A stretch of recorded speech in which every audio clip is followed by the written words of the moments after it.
G'day, PJ here for Forging the Artist. I'm hoping that in this video series we're going to attempt to give you some progressions and exercises, stretches, warm-ups, all of that to give you a better understanding and feeling for how to use your body in a healthy manner while you're trying to practice your art. But before we get to that, I want to talk about the topic of body awareness. And what that means and how it can help you be better. But this is already about the 10th take, so I'm going to pay attention to my notes this time so we can do this cleanly and in a nice succinct manner. So body awareness means basically that you're able to practice the ability to listen to your body and what it's trying to tell you. Usually in the practice of art, from just my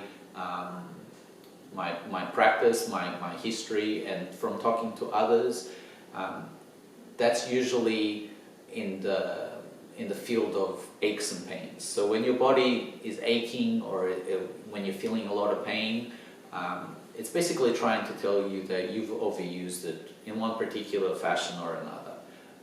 We're going to try and show you some exercises that will focus your mind and make you aware of what you're doing at any point in time, so that you are also able to listen to when your body tells you enough is enough, it needs a break. Basically what that means, that awareness is going to give you the ability to understand how your body actually works on a day-to-day life, not just when you're doing your art, but especially when you're doing your art. People don't realize that it's often being exercised. Whether you're on the computer or using a tablet or painting at a canvas, all of that is exercise for your body. Muscles are being used, and more often than not, they're being used in a manner that is non-stop for hours on end. And that's not a healthy way of doing things. So we need to learn to pay attention to what we're doing, how we're doing it, and when we need to take a break to do other stuff to kind of counterbalance what you've been doing up until that point.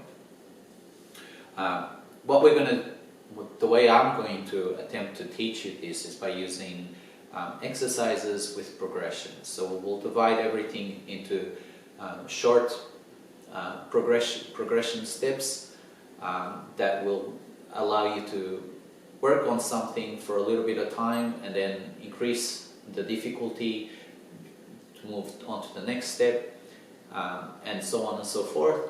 And that gives you two things. It gives you an ability to pay attention to what you're doing at that moment for that exercise, but it also gives you the opportunity to listen to your body. So when you move to the next progression, if it still feels like it's in pain, if it still feels like it's complaining and telling you to back off, you don't have very far to go back to, and you know exactly what you need to do to come back to it. It's a good thing to learn how to listen to your body and learn how to take a step back. It's not a bad thing. And that hopefully will give you a better relationship with your body. What we are hoping to do is to aim for longevity. Not just for longevity, but for a good quality of life in your practice of your art. You don't want to be having to deal with aches and pains in order to do your art. You want a good relationship with your body in order to do what you love for as long as you can. And so, if you don't already do this, what I'm suggesting is that you consider both your body and your mind as your first and most important tool in your day-to-day practice. That means that you have to learn how to take care of it, just like you do with your canvas or with your brushes.